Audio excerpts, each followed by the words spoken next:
Today, our guest is Mr. Abe Foxman, who led Anti-Defamation-League in the USA for about 28 years. Good afternoon, Mr. Foxman. We're glad to see you here. You have led Anti-Defamation-League for about 3 decades in a big country like USA. How do you think, was it difficult to fight against anti-Semitism and hate in this big country where many nations and ethnic groups live? As long as we don't have a vaccine or an antidote against hate or prejudice, it is a continuous problem. America is an interesting historical experience. People came to this country because they were being persecuted. First, Protestants came because Catholics were persecuting them. Then they came and they became the persecutors of others. Country came and had Irish who came, and then Italians who came. And then the Irish didn't like the Italians didn't like the Irish. Then came the Jews, and everybody ganged up on the Jews. So it took this, and we also had slavery for many, many years. So it took this country quite a bit of time to develop a consensus of civility and respect for other people. We haven't solved the problem, but it's much better. Anti-Semitism 100 years ago and 50 years ago was very, very serious and terrible. So we built a civil consensus, a coalition of people who stood together. We made it un-American, immoral, un-Christian, un-Muslim, unacceptable. And it's worked. It's a containment, it's a firewall. But as long as we don't have a vaccine or an antidote, hate will always be there. And unfortunately, anti-Semitism is one of the oldest of hatreds throughout the world, and America is not immune. As a member of the Jewish community, I want to ask you one more question. Were you able to change attitude toward Jews in USA? You know, it's a continuous battle because, again, it's always there.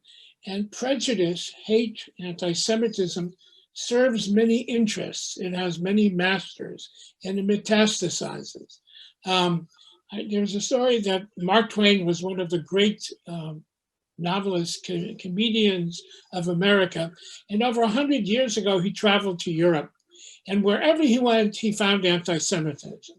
Rich people hated Jews, poor people hated Jews, smart people hated Jews, stupid people hated Jews, religious people hated Jews, and atheists hated Jews. And he tried to struggle with why. He said because people were jealous. Now, you know, I don't know if that's the case. What do? You tell my children and grandchildren not to be successful, not to be number one. So it's a continuous struggle, and it all depends on the economy. It depends on the civil respect in the country. We've had our ups and downs. Unfortunately, while you and I talk to each other, there are attacks on Jews in the streets of Los Angeles, of New York, Salt Lake City, Tucson. So something that we thought only existed maybe in Europe now even exists again in the United States. But we all are together. If you know, today you hate one, tomorrow you hate somebody else. People who hate don't really distinguish. It's a question of the moment, of the interest, and the time. Mr. Foxman, my main question will be about the last meeting you held with Mr. President Ilham Aliyev. As we know, recently there was a big meeting, big video conference, and you also was one of the participants. And during the meeting, Mr. President Ilham Aliyev, answering your question, he mentioned that there's a big Jewish community in Azerbaijan, as well as a big Azerbaijani community in Israel. There's a big friendship between two nations. And how do you think, what are the perspectives of cooperation between two communities? Well, first to say to you, it's always a very exciting time, and it was an experience to have an opportunity to sit in my home in front of the internet, with the internet, and to have an opportunity face to face, like I am sitting with you, to sit with the president of Azerbaijan. And he was gracious. He sat for a long time and answered many questions from many people on different subjects.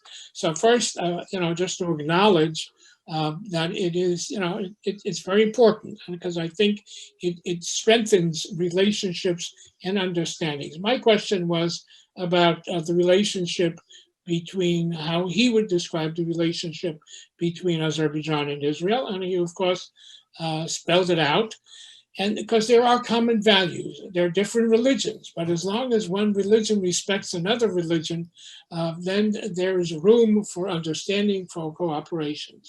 And he talked about joint interests, joint cultures, and we know the respect that Azerbaijan has had for the Jewish community, and also now the relationship, which is based on values, it's based on respect, but also on self-interest with the state of Israel.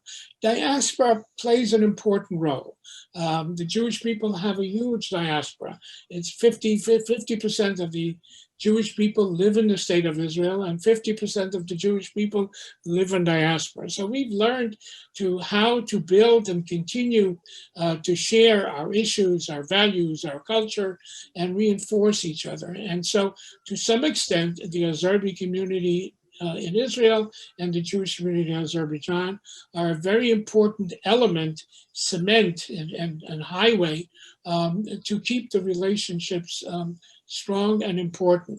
And I think it's always important to recognize the role, the responsibility of a diaspora. And I know that Azerbaijan has a diaspora community, and that we're talking to some of them today, and that they can play an important role in better understanding, in better communication, in better education, because people who don't know each other are more likely not to like each other. The person who led Anti-Defamation-League, how do you think, what should be done to increase tolerance between nations, between people, between ethnic groups and other minorities, and stop anti-Semitism in the globalized world? Well, first, I would not use the word tolerance.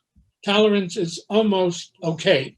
I would try to build respect, because tolerance is, I'll tolerate you, you're okay. I'm better, but you're okay. So I think the first goal is to try to build respect.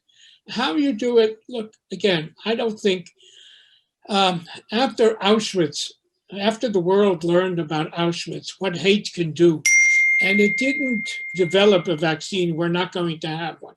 So the only thing that we have is, or the major thing, we have a few things, is education. Education, education, education. It's the only antidote.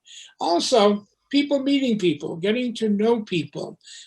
We find that when people are in communications, they don't, when it breaks down stereotypes and the ignorance. So the ability to talk to each other, to get to know each other, is very, very important. And then I guess the last thing is for the leadership to have the courage to stand up, to say no to hate, to say no to anti-Semitism, to prejudice, to bigotry. I was born in Europe during World War II, during the Holocaust.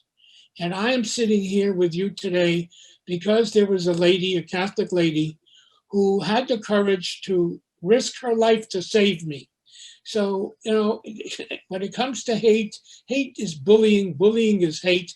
People need to have the courage to stand up and say, no, this isn't funny, this isn't acceptable. Because people look to other people to see whether their bigotries, their anti-Semitism, their hatred, their racism is shared. If they can be isolated, if they can understand that it's not part of the culture, it's not part of the religion, it's not part of the morality, it's not part of their civility, then we begin to develop a containment, a way to embarrass and isolate people who are bigots. But maybe, listen, we've reached the moon, we're reaching Mars, we got rid of, what did we get rid of? We got rid of measles and we got rid of smallpox, we're trying to get rid of COVID. Maybe in your lifetime, somebody will come up with a vaccine against hate. I'm an optimist. I've always been an optimist. By the way, have you been to Azerbaijan before? Nope, not yet. It's in my bucket. It's on my bucket list. Okay, I hope to see. I've read a lot. I've seen a lot.